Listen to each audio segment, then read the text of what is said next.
रेणुका देवीच्या दर्शनाला आले होते. त्यांनी आज सकाळी घातले की न्यायालयाच्या कसोटीत हैदराबादचं गॅजेट जे टिकू दे. राधा कृष्ण विखे पाटिल, माँ के दरबार में तो सबको आने की इजाजत है, लेकिन माँ उसी को चाहती है जिसके नियत और नीति में खोट नहीं होती है। पत्रकारों से आके तो दो दो बातें कर गए हो, किसी का भी लेने नहीं देंगे और किसी का छीनने नहीं देंगे, लेकिन कानूनन तुम जानते हो, त्यांना माहित आहे की एखाद्या कायद्याच्या विरुद्ध जाऊन एखादा शासन निर्णय होऊ शकत नसतो। विखे पाटील, तुम्ही ज्या शासन निर्णयाला टिकू दे म्हणताय ते शासन निर्णय तुमच्या डिपार्टमेंटचा आहे का, तुमच्या विभागाचा आहे का, त्या विभागाचे तुम्ही मंत्री आहात का? आईच्या दरबारात येऊन तुम्ही समाज कल्याणनी काढलेल्या शासन निर्णयाला टिकू दे म्हणून गेलात, समाज कल्याणनी काढलेल्या शासन निर्णयाला टिकू दे म्हणून गेलात। मग तुम्हाला समाज कल्याण मंत्री म्हणून टिकला लागला असं समजू का? त्याच्यामुळे विखे पाटील, तुम्ही आईकडे जी मागणी केलेली आहे ती मागणी जी आहे तुमची मागणीमध्येच खोट आहे। त्याच्यामुळे आई माता, तुम्हाला सांगतो, रेणुका आई तुमची ती मागणी मान्य करणार नाही हे तुम्हालाही माहिती आहे, परंतु तुम्ही खोटा दिखावा खोटा माध्यमांसमोर का बोलून गेलात असा प्रश्न आहे। परंतु एक लक्षात ठेवा, आईच्या दरबारामध्ये, रेणुका आईच्या दरबारामध्ये खोटं बोलल्याचे परिणाम फार अनिष्ट होत असतात, कारण हिंदूंचं हे जागृत देवस्थान आहे आणि ह्याच्या बाबतीमध्ये नक्की राधाकृष्ण विखे पाटील विचार करतील, याच्यात काही वेगळं नाही। कारण मी बोलल्याच्या नंतर ते नक्कीच विचार करतील, डंके की चोट पे त्यांना विचार करावा लागेल। खरं सांगू का, राधाकृष्ण विखे पाटील दुसऱ्याच कामासाठी आले असते। ते कोणत्या की सर्वोच्च न्यायालयाच्या निर्णयाच्या नंतर आणि विखे पाटलांवर गुन्हा दाखल झाल्याच्या नंतर, म्हणजे क्रिमिनल प्रोसिक्युशन सुरू झाल्याच्या नंतर हे मागणी करायला आले असतील, आईकडे माथा टेकवायला आले असतील की हे माता माझं मंत्रीपद टिकू दे, ह्याच्यासाठी विखे आले असतील। परंतु सांगून जाताना मात्र जरंग्यासाठी काढलेला शासन निर्णय मुखवट्यासारखा दाखवून गेले असतील, जरंग्यासाठी आणलेला शासन निर्णय मात्र मुखवट्यासारखा दाखवून गेले असतील। सर, न्हावी आणि धोबी समाज एससीतून आरक्षण मागते, तुमचं काय मत? बघा, एक लक्षात घ्या, त्या विषयाचा माझा स्टडी जे महाराष्ट्रातले नोटिफाईड क्लास आहे त्याच्या बाबतीतला माझा स्टडी आहे। न्हावी भावांच्या बाबतीत किंवा धोबी भावांच्या बाबतीतला सोशल जस्टिसने अनुसूचित जाती जमाती म्हणून स्टडी झाल्याचं मला कुठेही अभ्यासात आलेलं नाही। त्यामुळं ज्या गोष्टी अभ्यासात नाहीत, ज्ञानार्जनात नाहीत, त्या गोष्टींवर उगीचच आपलं कॉमेंट करणं योग्य नाही। त्यामुळं त्या दोन्ही जे तुम्ही विचारलं त्या बाबतीत नो कॉमेंट्स। बघा, हिंदूंसाठी, हिंदू राष्ट्रासाठी 3.5 पीठापैकी महत्त्वाचं शक्तिपीठ हे माहूर आहे। रेणुका आईच्या दरबारात जे येतं ते कधी खाली जात नसते, आणि म्हणून ज्या काही म्हणजे ह्या महिन्यामध्ये, ह्या पंधरवाड्यामध्ये किंवा दसऱ्याच्या अगोदर दर्शनासाठी येऊन ज्या म्हणजे आपल्या गोष्टी आपल्या म्हणजे परिपूर्ण झालेल्या असतात, आपलं जे आपले हे असतात ज्याला आपण अजेंडा म्हणतो ते पूर्ण झालेला असतो आणि नव्याने काहीतरी करायचं असतं, त्यासाठी रेणुका मातेच्या दर्शनाला येऊन भरभराटी पुढील कार्याला याची अशी म्हणजे आपण काय म्हणतो, काही वेळेस तर आपण नवस असते। आमच्या बँकेचा सुद्धा स्टेट ट्रान्सपोर्ट कोऑपरेटिव्ह बँक आहे आमची राज्याची, त्या बँकेला भरभराटी याच्यासाठी दर्शनासाठी आमचं संचालक मंडळ आलेलं आहे, बँकेचं राज्याची बँक आहे आमची। आणि त्याचबरोबर हे माहूर म्हणजे एक मला आणि जयश्री पाटलांसाठी एक वेगळं आस्थेचं ठिकाण आहे, ससरवाडी आहे, आणि इथे जे म्हणजे विकास चालू आहे त्या विकासाच्या संबंधित मागे देखील माननीय त्यावेळेस पालकमंत्री होते गिरीशभाई महाजन, त्यांच्याशी चर्चा केलेली होती।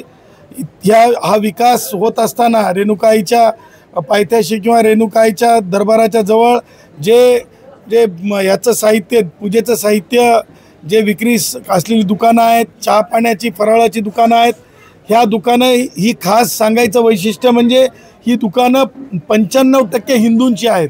आणि जेव्हा 95% हिंदूंची दुकानं आहेत तर विकास आराखड्यामध्ये सगळ्यात अगोदर तर म्हणजे व्यापारी संकुल असायला पाहिजे, परंतु व्यापारी संकुल अद्याप दिसत नाही रेणुकाईच्या आसपासच्या परिसरामध्ये ॲक्च्युअल प्लॅनवर, आणि म्हणून त्या प्लॅनवर जे आहे लवकरात लवकर तशा प्रकारचे अमेंडमेंट करून, कारण अगोदर प्रश्न होता की ही जे आमचे हिंदू व्यापारी आहेत जे रेणुकाईचं म्हणजे ओटी भरणीचे वस्तू किंवा चहा पाण्याचे व्यवसाय करतात, प्रसादाचा व्यवसाय करतात, अगोदर एक प्रॉब्लेम होता की फॉरेस्टची जागा आहे, फॉरेस्टनी PWDला दिली. आता PWDनी जे म्हणजे आज जे चालू आहे म्हणजे जे त्या विकास करत असताना अगोदर तर PWDने एक आराखडा द्यायला पाहिजेत होता राज्य शासनाला, त्याच्यामध्ये व्यापारी संकुल दाखवायला पाहिजेत होतं, जेवढी जागा आम्हाला व्यापारासाठी लागते ती जागा देणं आवश्यक होतं आणि त्यानंतरच जे आहे आम्हाला निर्वासित करणं आवश्यक होतं. परंतु तसं होताना दिसत नाही. आमची कळकळीची विनंती आहे शासनाला की माननीय मुख्यमंत्री महोदय, दोन्ही उपमुख्यमंत्री महोदय, लक्षात घ्या देवेंद्रजी, हे सगळे 95% हिंदी व्यावसायिक आहेत, म्हणजे मराठी व्यावसायिक आहेत आणि त्यामुळं माझं हे म्हणणं आहे आपल्या दरबारामध्ये की लवकरात लवकर विकास आराखड्यामध्ये जे आहे ह्या एकूण हिंदू जे व्यावसायिक आहेत या दरबाराच्या जवळ जे पूजेचं साहित्याचं आणि जे ओटीचं आणि त्याचबरोबर चहा पाण्याचा जो व्यवसाय करतात त्यांच्यासाठी अगोदर व्यवस्था करण्यात यावी, अल्टरनेट व्यवस्था करण्यात यावी. नुसती अल्टरनेट नाही तर व्यापारी संकुलसुद्धा ऑथेंटिकेट करावा. काय होतं आहे की मागचे जिल्हाधिकारी महोदय फक्त सांगत होते की वाढवून देतो, पण किती वाढवून देणार, कुठे देणार, अनिश्चित. म्हणजे हिंदू व्यापाऱ्यांसाठी अनिश्चितता नाही पाहिजे. सरकार आमचे, मोदीजी आमचे, देवेंद्रजी आमचे, हक्कानं आम्ही सांगत आहेत, जिल्हाधिकारी महोदय सांगत आहेत की तातडीने उपाययोजना करा. ह्या पवित्र 10 दिवसामध्ये दसऱ्याच्या अगोदर आपले फाईल मुवमेंट व्हावी अशी भावना आहे.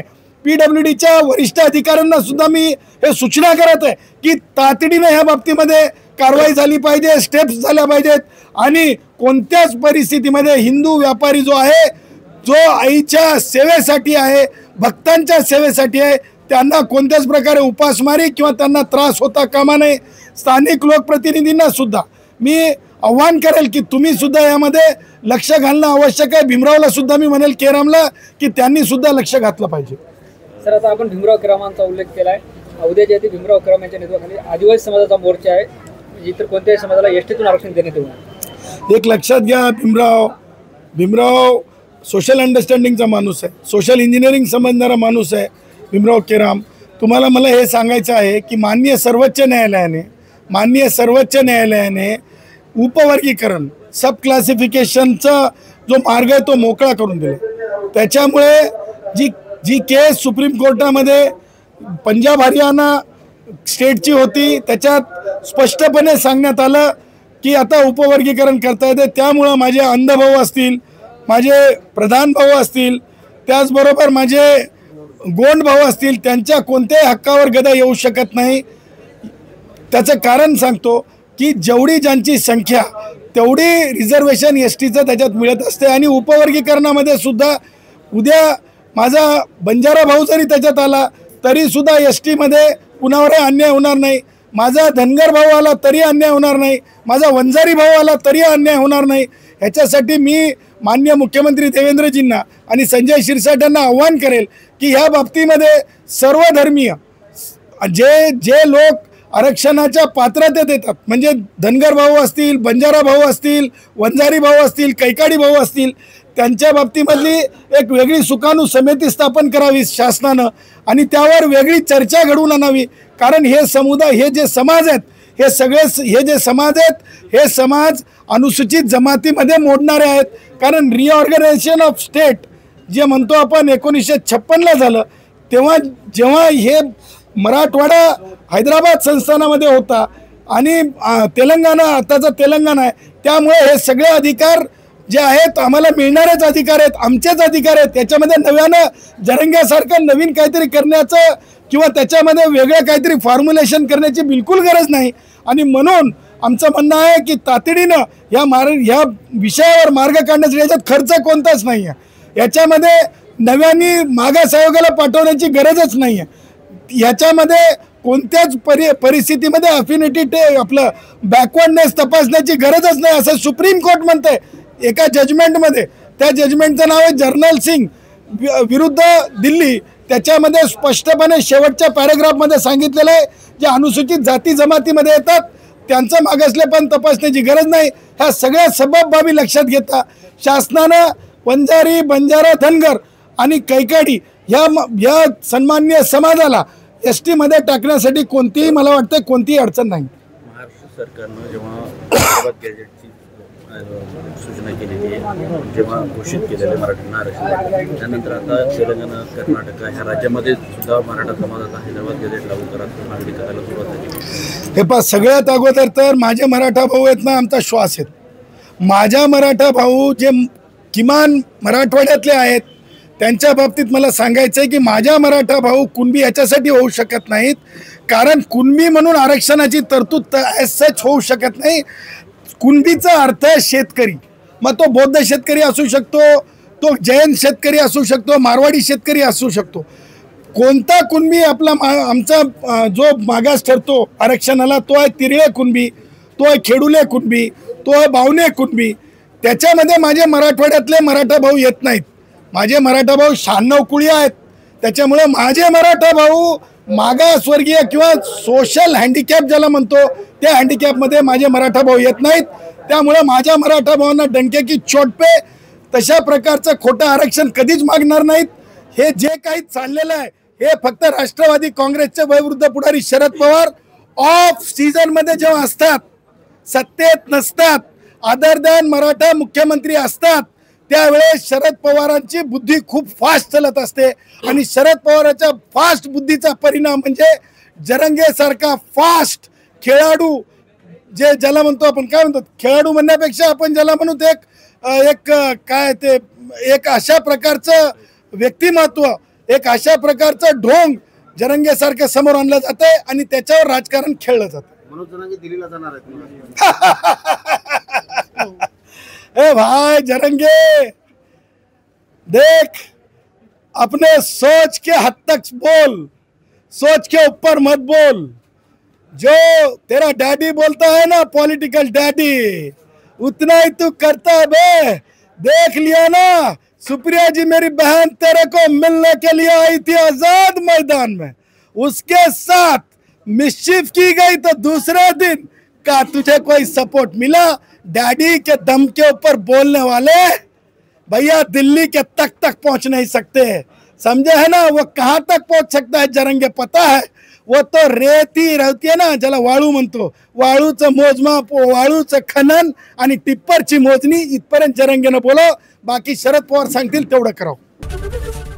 ABP माझा, उघडा डोळे बघा नीट.